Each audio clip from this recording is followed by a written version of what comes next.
Okay, here we have the IRIS terminal, and I'm going to go through a few demonstrations about how to operate this device.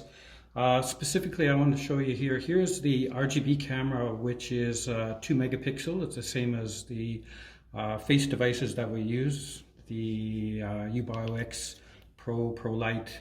This is the RGB/color camera.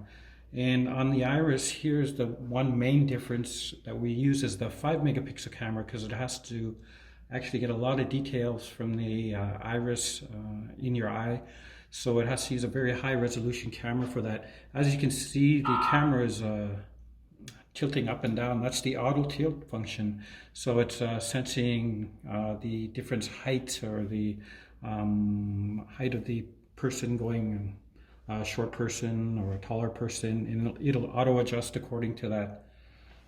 So next, we'll just show a demonstration of enrolling the iris. Okay, now we're going to register the user with the iris and fingerprint options, and I'll guide you through how that's done. It's just basic standard menu settings as our other terminals are. We go to the user, add a user, the next available ID. And then of course you have the option for fingerprint, card, password, and iris, the main purpose of this terminal. Now, as I said before, when you register the iris, it's registering both eyes to have the best quality when doing the authentication capture.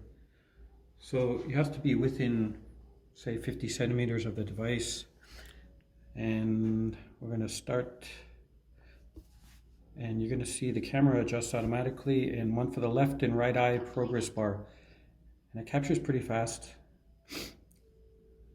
And okay, and it's just one registration. You don't need to register more than once. And while we're here, we're going to register a fingerprint as well, and 2 fingerprint entries per person, and it's not storing the image, it's storing the template of the image. And okay, I'll just demonstrate the fingerprint iris. So you have to turn them on, so they're either fingerprint or iris. Okay, save it.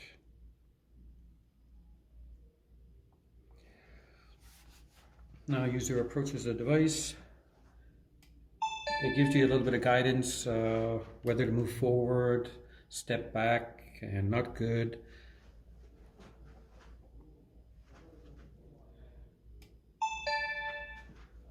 Obviously, wearing a mask does not affect this, because this is only looking at the eyes, not the face. So that should be no problem.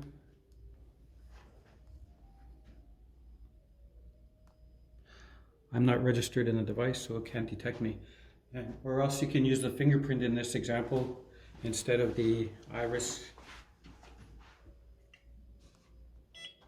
because we had set for the iris or fingerprint.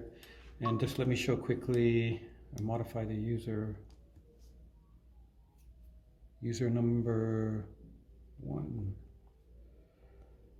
I'm going to change the authentication type to an AND function, so it requires both authentication types. Save it.